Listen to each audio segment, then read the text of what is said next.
Bezrat Hashem, aujourd'hui, c'est le Ushpizin d'Aaron HaKohen. Expliquons un peu comment ça se fait que dans certains livres, quand on regarde les Ushpizin, on voit qu'il y a deux ordres différents. Dans certains livres, ils vont en ordre chronologique. Donc, ils vont faire Abraham, Yitzhak, Yaakov, Yosef, Hatzadik, Moshe, Aaron et David. Mais dans deux autres livres, surtout les livres qui vont selon la Kabbale, on trouve que c'est Abraham en premier, Yitzhak, Yaakov, Moshe quatrième, Aaron cinquième, Yosef Hatzadik sixième et David Amelech le septième. Comment ça se fait? Alors selon la Kabbale, selon les sphères, nous avons 7 sphères. Chagat Naim. Chagat Naim veut dire Chesed, Gevura, Tiferet, Naim, Netzach, Od, Yesod, Malchut. Et chacun, il se réfère à une sphère. Abraham, c'est le Chesed. Alors, c'est Chesed.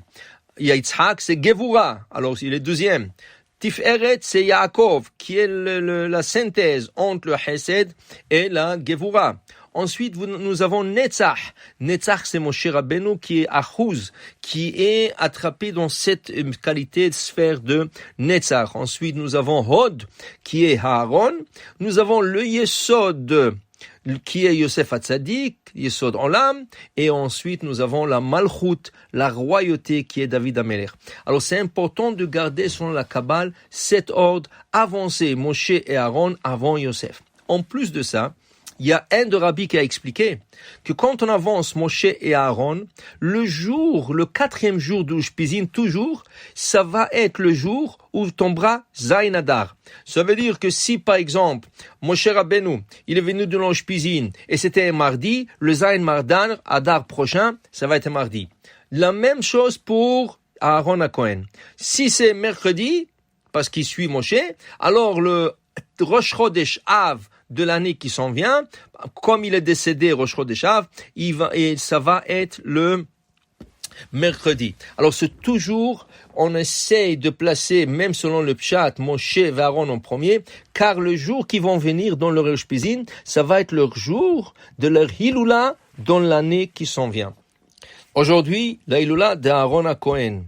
Aaron HaKohen, c'est grâce à lui qu'Hachem nous a donné un année à Kavod.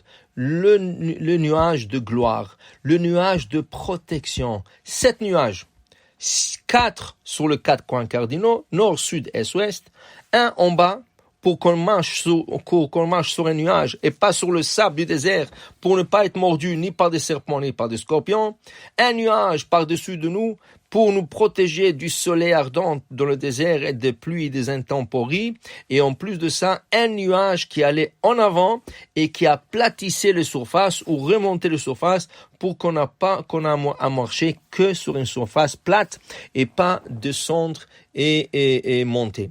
Maintenant, tant qu'on était dans le nuage, on était protégé.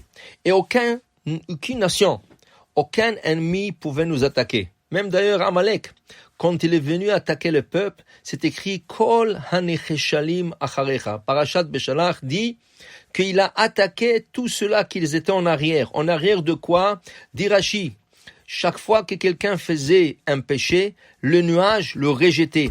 Imaginez-vous, on est tous protégés par des nuages, on est en pleine protection, mais dès que tu fais un péché, le nuage ne t'accepte pas, et là tu es rejeté en arrière du camp. Vient Amalek, qui attaque? Pas le peuple d'Israël, il peut pas. Ils sont protégés. Même quand les Égyptiens voulaient attaquer le peuple d'Israël, c'est écrit que le nuage acceptait toutes les flèches qu'ils jetaient, et il rebondissait sur les Égyptiens. Alors, à qui il a pu s'attaquer à Amalek? Il s'est attaqué à Necheshalim Acharecha. Ceux qui étaient faibles. Rachid dit faibles, pas physiquement, faibles spirituellement. Et Amalek, il est venu attaquer ce type de personnes. Pour dire que Am Israël a été toujours protégé par le nuage de la gloire. Et c'est la même chose. La Shekhinah, elle est toujours là pour nous protéger. Et là, explique le Zohar quelque chose d'extraordinaire. Comment ça se fait qu'on trouve des grands tzadikim qui ont été jetés dans les fosses des lions et ils ont été sauvés. Il prend l'exemple de Daniel. Daniel qui était un prophète à Babylone et qu'il avait beaucoup d'ennemis et jusqu'à qu'ils ont convaincu Nebuchadnezzar de jeter Daniel dans la fosse des lions, rien lui est arrivé. Pourquoi? Dit le Zohar, parce que quelqu'un qui ne fait pas de péché, automatiquement, il crée comme une certaine aura autour de lui. Et là, le lion, quand il le regarde comme un homme saint, un tzaddik, et ils ne peuvent pas l'attaquer. Mais dès que quelqu'un fait des péchés, cette protection s'enlève de la personne, et là, la personne a l'air d'un animal aux yeux de l'animal qui veut l'attaquer, et là, le lion s'attaque à la personne. Pour dire que Anané à Kavod, ils sont toujours là. Ils sont toujours là en train de protéger, et personne ne peut faire mal à aucun juif, tant qu'il a cette protection d'un Anané à Kavod. C'est un Anané à Kavod qui vient de la qualité de Aaron. Oev Shalom, Rodef Shalom, Oev Taberiot, Mkarvan Torah. Il faut aimer la paix, il faut courir après la paix. Il faut aimer la Torah, il faut rapprocher les gens vers la Torah. Et là, tu es protégé par ces nuages que Aaron, il a pu donner comme cadeau à Am Israël.